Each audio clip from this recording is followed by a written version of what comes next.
Shiny Pokemon are really cool. And water is wet. I feel like this is a pretty well understood concept at this point, and I feel like it's hard to start a video about shiny Pokemon any other way. Anything I could say with any sort of nuance has been exhausted at this point, but maybe I'm digging a little too deep for a video about a video game for children. Pokemon just recently dropped a Tera Raid event featuring shiny Rayquaza with the Dragon Tera type to coincide with Pokemon Horizons, which is factually the coolest Tera Raid event they've ever introduced for this game. I had a hunch it wouldn't be easy, so I immediately got to work cooking up some counters. But then I had a much worse idea that would be way harder to pull off. Wait, why am I doing this? About 2 weeks before the raid event, I spent an entire weekend hunting for a shiny Wooper with the absent-minded mark from the Mass Outbreak event, and after I finally found it, something clicked in my head. This had to be my Rayquaza counter.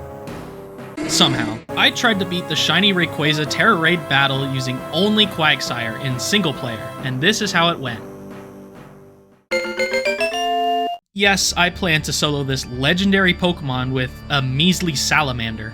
I am going to be Switzerland. But before we go over my set on Quagsire, let's talk about the raid boss. This Tera Raid event features a 5-star, level 75 shiny Rayquaza with the Dragon Tera type. It will always have a naughty nature and will always have its only ability, Airlock. Its main 4 moves are Dragon Pulse, Earthquake, Extreme Speed, and Hurricane, but also has access to Dragon Ascent at 99% timer, Draco Meteor at 76% timer, and Dragon Dance at 50% HP. It also has the ability to reset your stats at 80% HP and will reset its own stats at 75 and 50% timer, so right after it uses Draco Meteor and once more for good measure. Don't let the fact that it's only a 5-star raid fool you though. I let my guard way down after learning it wasn't 7 stars and, well,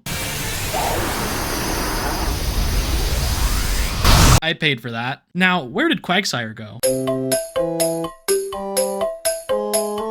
This might not go very well. Dora the Spacey is our Dragon Slayer for this event. And my initial plan was to just hit it with Tera Ice Punch until I won. Snowscape is on there because I forgot about Airlock. Helping Hand was on there in the worst case scenario where I can't solo with Quagsire and needed to go online and play support. And I couldn't think of a 4th move at the time, so I just decided to give it Toxic, which I thought might be useful. I let Dora hold the Icicle Plate for some damage output, and I set out to locate my first raid.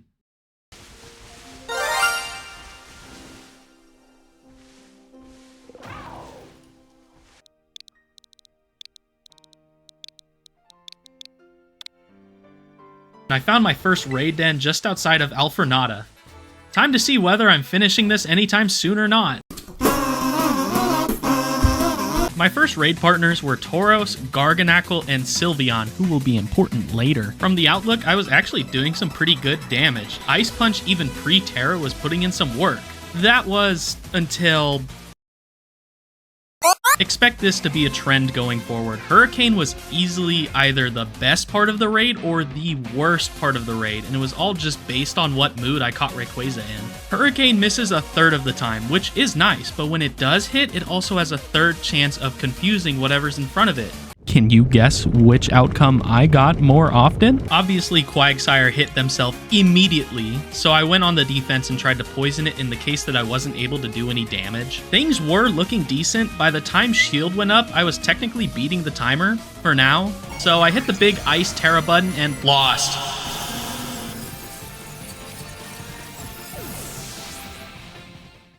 So it's obvious I have some work to do. Getting confused on literally my second turn definitely didn't help my odds of doing this first try, and Toxic wasn't viable either just because of how much health Rayquaza has. After going about it a second time and losing again, I would regroup and try a completely different angle. I needed Quagsire to be more... pink.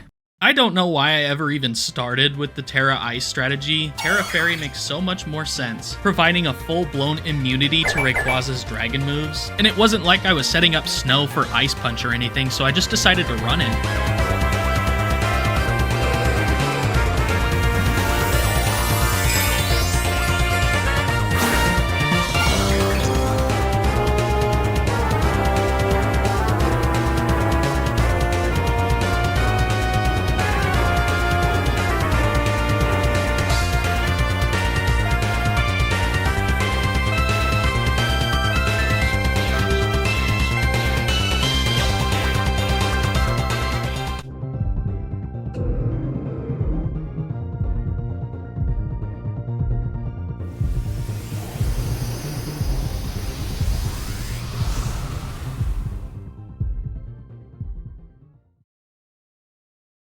Something became clear to me after losing. Maybe the shiny Rayquaza was actually all the friends we made along the way. My chances at victory would hinge on not just Quagsire, but all of the Pokemon on screen that aren't Quagsire.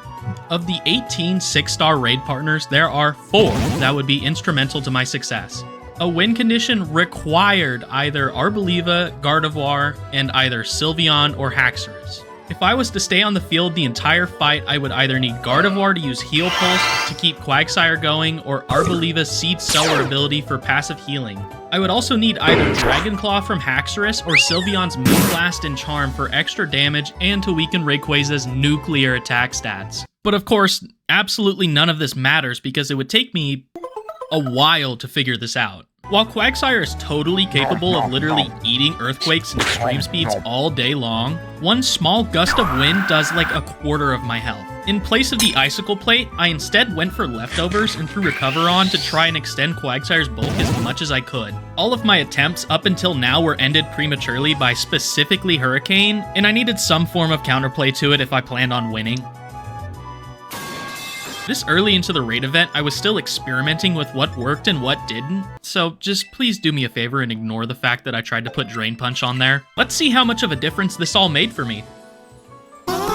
One thing I forgot to mention is the Russian roulette that is the very first moments of the raid. Rayquaza will always lead with Dragon Ascent at 99% timer on you or one of your teammates, which means there's a 1 in 4 chance that you will just start the battle out with damage. Now, thankfully, it was not me this time, but bad luck catches up to everyone. I still wasn't familiar with Arboliva's game at this point, so Sylveon is the only raid partner of interest at this point. I was feeling a sense of optimism, considering just how close the last attempt was. It seemed like Leftovers was the right choice at the time. It took about a third of Rayquaza's health until I even had to consider using Recover, but unfortunately things started to unfold pretty quickly after that, rendering my optimism completely misplaced. Despite hitting through Hurricane's confusion 100% of the time this raid, I also lost 100% of the raid as well. And that wasn't the end of my issues either. Hurricane tore me to shreds 3 more times this day. I was honestly becoming a little delirious, so I decided I would get some shut-eye and try this again tomorrow.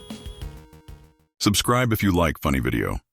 I returned to the gauntlet the next day feeling less than optimistic. Even though I nearly succeeded on my 3rd try the day prior, I couldn't shake the feeling that I would never see luck like that again. Another moveset change was needed. I didn't think Quagsire's lack of special bulk would make this easy or even possible. So the obvious choice is to take Drain Punch off with a grand total of 0 uses and replace it with Amnesia. Amnesia seems like a total no-brainer for the situation I'm in. An instant +2 in special defense would be a game changer. Surely increasing Quagsire's longevity to a victory, right?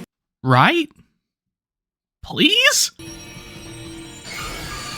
See, look, that's Rayquaza. It's got the hat. I won! Video's over, goodbye everybody. I spent the better half of the day finding raids, getting kind of close, or maybe not close at all, losing again, and losing. This is not a good day. Any optimism I had at this point had basically vanished. I was almost 20 attempts deep at this point. Something had to give. This whole time I was kind of winging it, playing very aggressively and recklessly. I needed to be calculating and actually think about what I was doing and why, like, holy f. I needed to avoid Dragon Ascent. I'd run Avalanche pre-Tera for an almost guaranteed 120 base power Ice-type nuke. I'd need Arboliva and Haxorus for maximum passive healing and additional damage. I would need Hurricane to miss basically every single time. And I would need to hit Rayquaza with as much Tera Fairy, Tera Blast as I— wait, that's exactly what's happening on screen right now.